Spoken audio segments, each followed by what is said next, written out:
Cockatiel পাখিগুলোকে ring পরানো তুলনামূলকভাবে একটু ঝামেলার, কারণ লাভবার্ডসের তুলনায় ককাটেল পাখিগুলোর নখগুলো একটু বড় হয়ে থাকে। পাখিদের জন্য ভিটামিন মিনারেলসে ভরা একটি গুরুত্বপূর্ণ উপাদান হচ্ছে এই সাজিনার পাতা। তো ভিউয়ার্স দেখতে পাচ্ছেন এই পাতাগুলো সংগ্রহ করতে বের হয়েছিলাম, তো বেশ অনেকগুলো সংগ্রহ করেছি। এখন যাব হচ্ছে সরাসরি খামারে। তো খামারে আসলাম আমাদের ককাটেল পাখির সেটআপে। তো একটা একটা করে আমরা হচ্ছে এর ভিতরে দিয়ে দিচ্ছি। আশা করি পাখিগুলো খুব সুন্দর করে খাবে। আমার পাখিগুলো আগে থেকেই এই সাজিনার পাতাগুলো খেতে অভ্যস্ত, তো যার ফলে আশা করি ভালোভাবে খাবে। খাঁচাতে পাখিদের এই সাজিনার পাতা পরিবেশন করার সাথে সাথে কিন্তু পাখিগুলো খাওয়া শুরু করেছে। আর সেই সাথে আজকে আমাদের খামারের গেস্ট সিংড়া থেকে রাকিব ভাই। রাকিব ভাই কিন্তু একদম ফটো তুলতে ব্যস্ত। তো যাই হোক, পাখিগুলো আমরা হচ্ছে একটু দেখি কোনটা কী অবস্থা, সবগুলো পাখি ঠিকঠাক খাচ্ছে কিনা। দেখতে পাচ্ছেন সবগুলো পাখি কিন্তু মোটামুটি খাওয়া শুরু করে দিয়েছে। আর তাছাড়া নতুন জিনিস যেহেতু, পাখি একটু দেখে বুঝে শুনে একটু কাছে যাবে। তারপরেও যে পাখিগুলো আগে থেকে পরিচিত আছে তারা তো হচ্ছে এই অলরেডি খাওয়া শুরু করে দিয়েছে, দেখতে পাচ্ছেন। তো আশা করি বিকালের মধ্যে সম্পূর্ণ হচ্ছে সাজিনার পাতাগুলো একদম শেষ করে ফেলবে খেয়ে। তো মাশাল্লাহ, এই সাজিনার পাতাগুলো কিন্তু মাঝে মাঝে পাখিদেরকে দেওয়া উচিত। সব পাখিদের জন্য অনেক গুরুত্বপূর্ণ, চাইলে আপনারা নিজেরাও খেতে পারেন। তো যাই হোক ভিউয়ার্স, সাজিনা পাতার গুণাগুণ সম্পর্কে জানতে একটু গুগলে সার্চ করলে অনেক অনেক তথ্য পেয়ে যাবেন।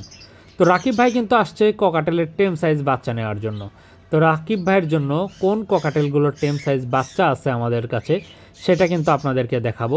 আর হ্যাঁ, টেম সাইজ ককাটেলের বাচ্চাগুলো কিন্তু আমাদের খামারে এখন অ্যাভেলেবেল আছে, যদি কারো লাগে আমরা পর্যাপ্ত পরিমাণে দিতে পারবো।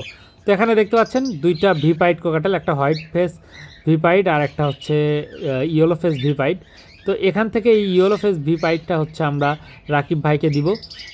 সো ভিউয়ার্স, আজকে আমাদের হচ্ছে এভিয়ারির গেস্ট হচ্ছে ভাই, আপনার পরিচয়টা একটু দিবেন। আমার নাম মোহাম্মদ রাকিব, আমি সিংড়া থেকে আসছি পাখি নেওয়ার জন্য।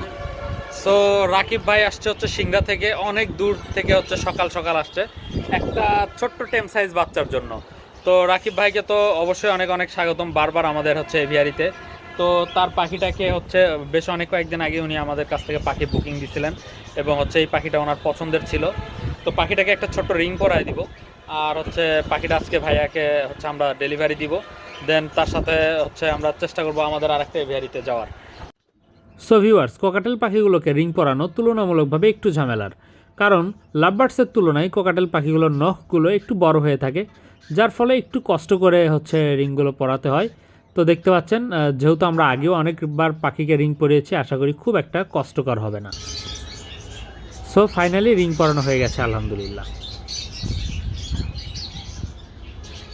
এখন আছে আমরা আমাদের কলোনি এভিয়ারিতে। ভিউয়ার্স দেখতে পাচ্ছেন জাবা পাখিগুলো একদম ভয়ে ছটফট করছিল, একটু বেশিই ভয় পায়। আর রাকিব ভাই তো লাভবার্ড পাখিগুলো দেখা নিয়ে ব্যস্ত ছিলেন। তো এই রুমটাতে আমাদের হচ্ছে সেলিংয়ের কিছু কাজ চলতেছিল। তো আমরা চেষ্টা করতেছি দিনে দিনে পাখিগুলোর হচ্ছে সিকিউরিটি ব্যবস্থা এবং হচ্ছে ব্রিডিংয়ের জন্য আমাদের কলোনি এভিয়ারিটাকে আরও বেশি উপযোগী করে তোলার। দিনে দিনে আমরা বিভিন্ন কিছু সংযোজন এবং বিয়োজন করে যাচ্ছি। তো সেই আপডেটগুলো সামনে আপনাদেরকে জানাবো। সো ভিউয়ার্স, সিংড়ার রাকিব ভাইয়ের সাথে সুন্দর একটা সময় কাটালাম আমরা আজকে। রাকিব ভাইকে আমরা পাখি দিলাম সুন্দর একটা। তো রাকিব ভাই, আমাদের এভিয়ারিটা কেমন লাগলো একটু বলেন। তো এবারটা আমার কাছে ভালো লাগছে, তো সবাই পাখি নেওয়ার জন্য চলে আসবেন শেরপুর বগুড়া। যাই হোক আলহামদুলিল্লাহ, রাকিব ভাইয়ের ভালো লাগছে। তো সবাইকে আমন্ত্রণ, পাখি নিতে হোক বা এমনিতেও ঘুরতে চাইলে আমাদের এভিয়ারিতে আসতে পারেন। আশা করি ভালো সময় কাটবে, আমাদেরও ভালো লাগে নতুন নতুন লোকজনের সাথে মিশতে। তো রাকিব ভাইয়ের জন্য এবং রাকিব ভাইয়ের নতুন পাখির জন্য অনেক অনেক শুভকামনা।